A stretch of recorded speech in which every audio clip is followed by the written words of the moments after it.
On English Win Today, I'm going to discuss the 5 things that you need to think about when you're doing pronunciation so that you can get good at hitting every target sound in the English language. When you speak English, do you sometimes find it difficult to pronounce the correct sounds? You feel like you're doing the same thing over and over again, but then when you listen to somebody else say it and you compare it with your own speech, it just doesn't sound quite right? Well, there are many things that you can look at to make sure that you're making the correct sound that you want.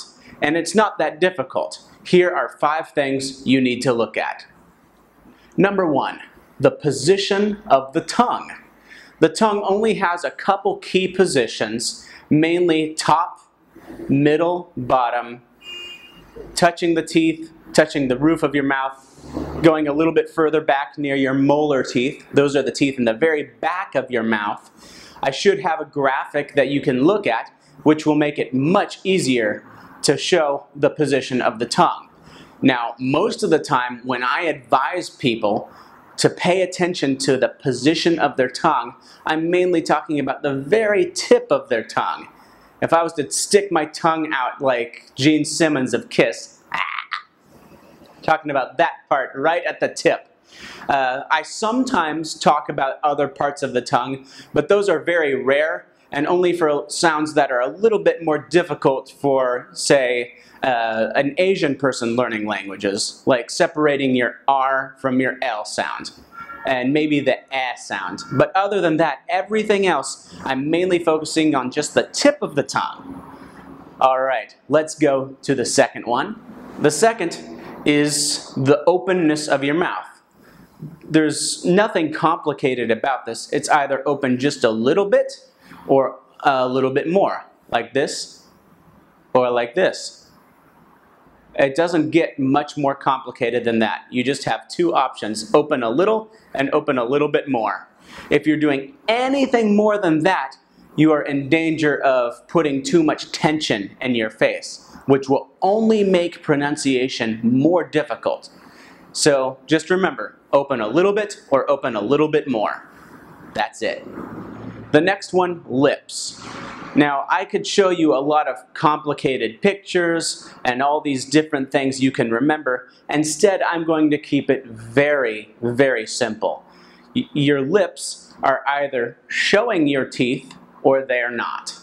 So if I'm doing like the B sound, my lips are going in, B, and I'm covering my teeth.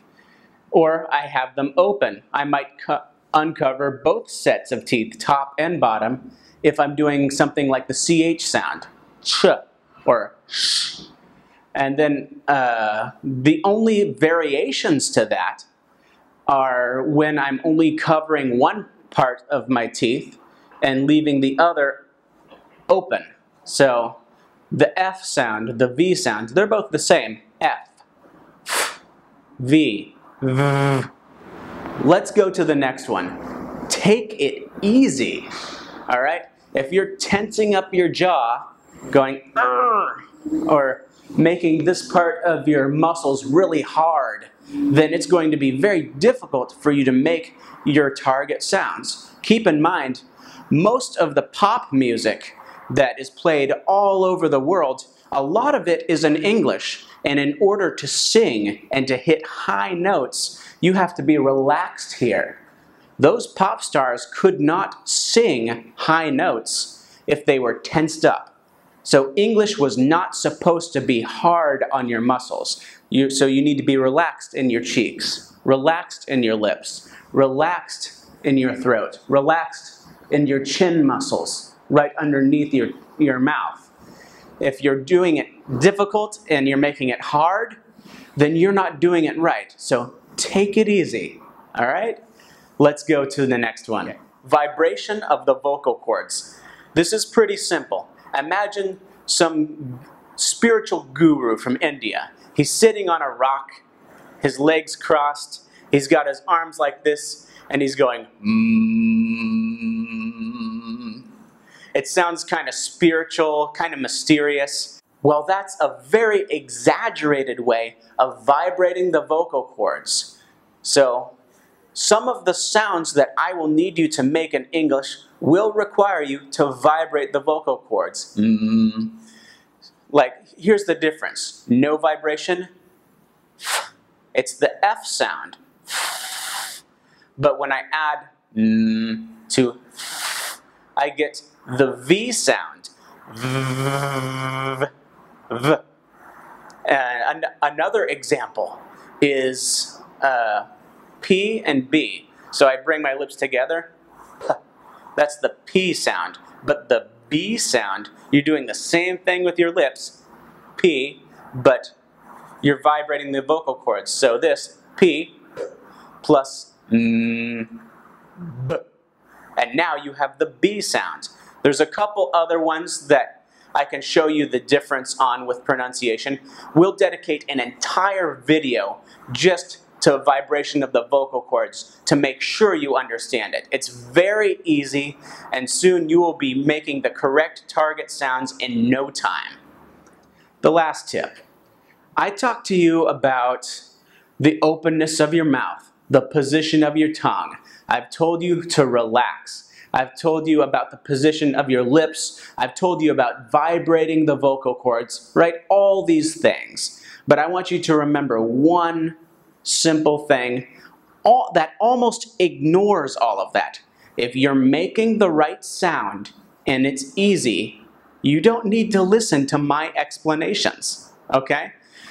When you were first learning to say your native language, you didn't think, okay, is the position of my lips right? Is the tongue right? Shh. No, you just made different sounds as a baby and tested things out until your parents or somebody close to you reacted and you got the reaction that you wanted and you kept doing the right sounds. So play with it a little on your own. If you find the right sound without doing all those little things and it's not difficult, you're being relaxed and it comes easy, then don't listen to me. But if you're having trouble with a target sound, then we turn to these tools, right? The position of the tongue, the lips, the openness of the mouth, vibration of the vocal cord. It's best to only use these as diagnosis tools if you're having trouble with a target sound, okay? This video concludes our fundamentals of hitting the target sounds in the English language. If you like this video, please subscribe and share it with your English learning friends and classmates, co-workers and colleagues. And don't be afraid to like the video. If there's any sound you're having trouble with when you're learning English, I want to know about it. Let me know down in the comments. If there are any pronunciation questions, please write them down. I'll do my best to answer them. And if it is worth making a whole new video about it, I will gladly do that for you. If even one person says, hey, can you make a video about this? I may just do it. All right. So thank you so much for watching, and I will see you later. Keep winning, English winners.